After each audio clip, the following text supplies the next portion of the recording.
Basketball Talk Pro. You know, when one of the first videos that we did in Basketball Talk Pro, I think it was the third or fourth one that we did, I entitled that video, Coaches Are Not the Stars. And the reason I did it at that time and early on is because I wanted coaches to understand that you know, they aren't the game, they aren't the players. They play a very important role, even at sometimes maybe the most important role in a team. But still, their contribution goes unnoticed and should. Try to stay humble as a coach and get rid of the ego. If you can do those two things, you will find that coaching becomes much more easier and players are more responsive. And because then you are doing what's best for them, not what's most satisfying for you. They get the credit. You don't want any credit. If you can just tell yourself that, I don't care if I get any credit. I want to do this right. I want to give the players everything I can to help them succeed, regardless of what it costs me. If you keep that in mind, I think it would help you a lot. I see just the opposite an awful lot, maybe about 90% of the time, and I think it's wrong. And in that same vein, when you take a drill, we're going to show you a drill today. I'll show you a lot of drills. And some of you take them and use them if they fit what you're doing. But I ask one thing, don't tweak a drill. To me, it's a slap in the face. You know, if you have designed and developed a drill that's really effective and the guy takes it and thinks it's not good enough, that's like saying, I know more than that guy. You know, well, then you shouldn't have to take the drill. But if he takes the drill, then there's nothing wrong with that. That's what we're doing on Basketball Talk Pro. There's nothing wrong with it, but then run it like that guy runs it. Because he's had the success. He knows the drill. Until you know the drill, then leave it just as it is. You know, when you paint something, you get those cans, and on there is directions. Tells you definitely what you should do. I don't like reading those cans because the print's so small, so a lot of times I just think I know what to do and go ahead, and I make mistakes. My wife's just the opposite. She studies those cans and she follows it, one number after another. She has no problems. So she has taught me, read and then do what they say. I hope you'll do that when you're looking at other people's drills or offenses or anything, and follow through on them. Well, today we're talking about something that's dear to my heart, contesting shots. I don't know if there's anything more important. I can almost assure you this: if you're contesting 70% of your opponent's shots, you're going to win most of the time. And that has held true right through years and years and years, going back to college days in West Texas State was when I first realized it. We're going to show you some things. First of all, I want to go through some numbers with you so you understand the difference and how important it is. And then I'm going to show you a drill. I only run one drill. I run it over and over and over again. And I've been running it. Maurice Cheeks was a sophomore when I put this drill in. He's now retired from playing, and he's almost retired, period. And that drill still stands the test of time. So trust it, and I think you'll get good results. But now let's go to the yellow board. I don't have a whiteboard, so let's go to the yellow board, and I want you to look at some of these numbers. Well, when I was with Orlando, you know, we had a lot of these numbers, so I have used them. But I can assure you that going back 10 to 15 years before that and after that, the numbers are all going to be right in that same range, very close, maybe almost exact. But we use 0, 1, and 2 to rate contests, and 0 is no contest. 1 is any contest. It doesn't have to be a good one. Any contest. And 2 is an excellent contest. A lot of times even a block shot, but that is what we're trying to do. But here's what I want to point out to you, why 1 is important in the whole scheme of things. At 0, they shoot 59% on uncontested shots. This was 29 NBA teams, other teams besides Orlando. At 1, it drops from 59% down to 42%. Just any kind of contest drops it that much. And from going from a 1 to a 2, it drops to 27%. Very few of the contests are 2s. Most of them, of course, are 1s. This should not be a lot of them. So your total, when we give you a number of uncontested and contested, the total is, uncontested, of course, is the 0, 59%. But the contested are a combination of these two, and that comes to 36%. Now you'll see some differences. In fact, in the very next one I'm going to show you is a kind of a substantial difference. This was NBA playoff games over, I think it was 2 years. And in those numbers, all playoff games, crucial games, uncontested shots, NBA players shot 68%. You're not going to win much, you give up 68%. But uncontested, it dropped from 68% to 36%. That's the power of contesting shots. In this study, a very interesting thing that came out of it was that on layups, here we're talking NBA players, 6'10", 7 foot guys, I mean, been playing for 25 years, some of them, 20 years. When they shoot layups, if it's uncontested, they make 91%, but 91 or 92, it's in that area. It drops, if you get any contest, a 1 or a 2, it drops down to 49% on layups. It shows you what contesting can do. So that's why it's very important for you as coaches to realize the importance of that.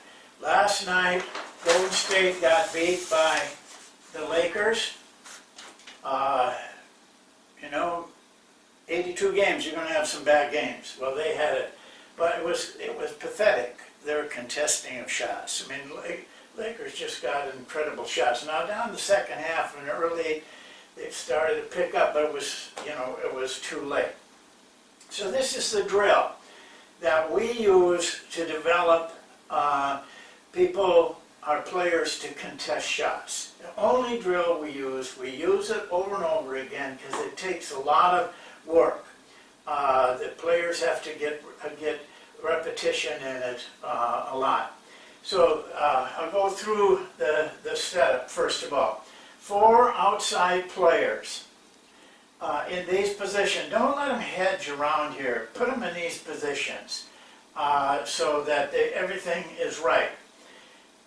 We have, see, this is the dark team. They all stay together. The three that they're going to be in, you start with 3 players. The other players are lined up, ready to go in. If you short a player, say for example you only have 2, when they come in, they replace 2, 1 goes twice. We don't want anybody to go 3 times. 4 players around the outside, the rest of them on the sideline. I let them come in as they want to, but I don't let them just stand out there. You know, I watch. I always start with the ball. Now here's the rules. On offense, excuse me, I'm sorry. No movement. These guys don't move. All they can do is pass and shoot. No drives. In other words, you can't catch a ball and drive in and shoot. No faking. This is very important, because we don't want players afraid to contest shots.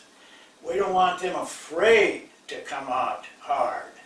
We want that shot contested at any expense.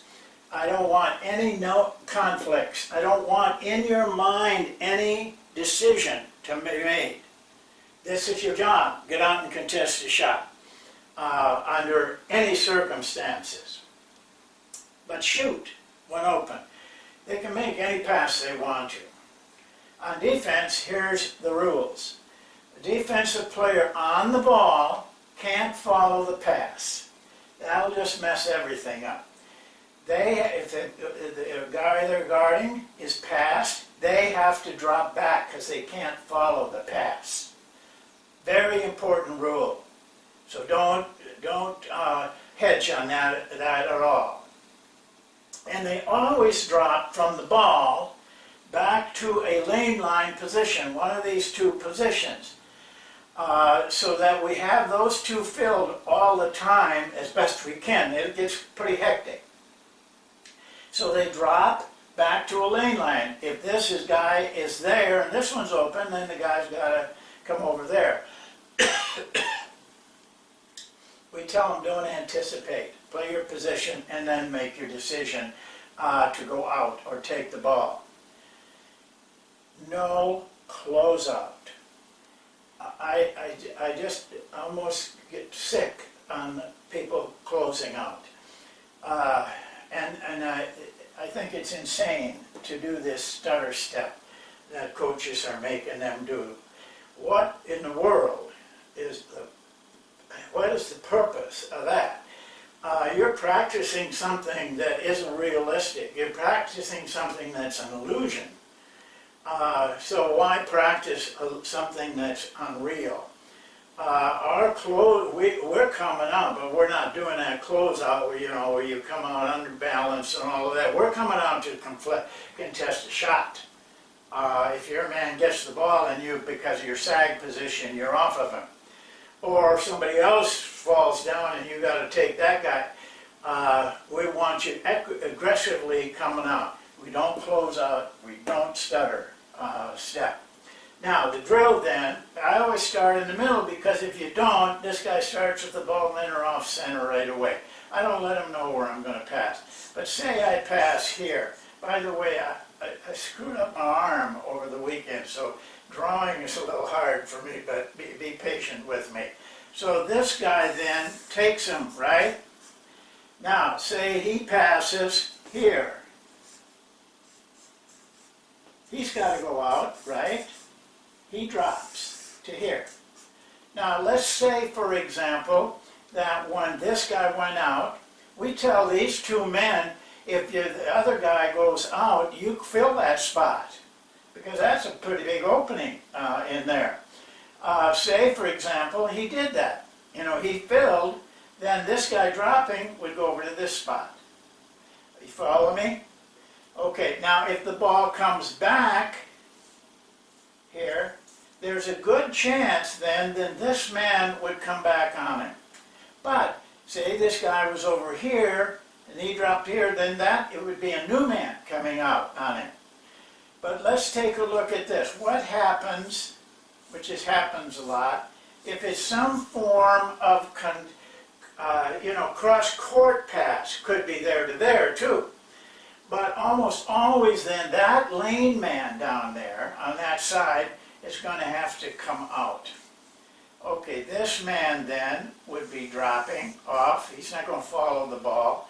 This person, depending on if he's, you know, over here, then he's got to fill this spot. And so on and so on. And then we let them play. Now, there's going to be a man open sooner or later because they got 3 against 4. And that's what we want. We want a man open, so we have to go and contest that shot. Otherwise, we could just cover them playing like that. Now, keep the O's, the whites, on offense for half the drill. Then, and then change. These guys go to the outside, these guys go to the inside. After every possession, new guys come in at these 3 spots.